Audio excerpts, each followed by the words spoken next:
അഞ്ചാം ഘട്ട വോട്ടെടുപ്പിനെ കുറിച്ച് പറയുമ്പോൾ അതിൽ ഏറ്റവും ആവേശം നിറഞ്ഞ ഏറ്റവും പ്രധാനപ്പെട്ട മണ്ഡലം എന്ന് പറയുന്നത് റായ്ബറേലി തന്നെയാണ്. കാരണം റായ്ബറേലിയിലേക്ക് രാഹുൽ ഗാന്ധി ആദ്യമായി മത്സരത്തിന് എത്തുന്ന ഒരു സാഹചര്യമുണ്ട്.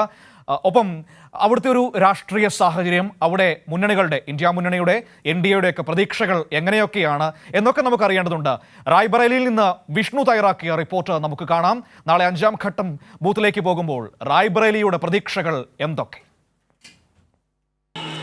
ഉത്തർപ്രദേശിൽ അഞ്ചാം ഘട്ടത്തിൽ അതിശക്തമായിട്ടുള്ള പോരാട്ടം തന്നെയാണ് നടക്കുന്നത്. നിരവധി പ്രധാനപ്പെട്ട മണ്ഡലങ്ങളാണ് അഞ്ചാം ഘട്ടത്തിൽ വിധിയെഴുന്നത്. അമേഠി, റായ്ബറേലി, കൈസർഗഞ്ച്, ലക്നൗ ഉൾപ്പെടെയുള്ള മണ്ഡലങ്ങൾ അതിശക്തമായ പോരാട്ടം നടക്കുന്ന മണ്ഡലങ്ങൾ തന്നെയാണ്.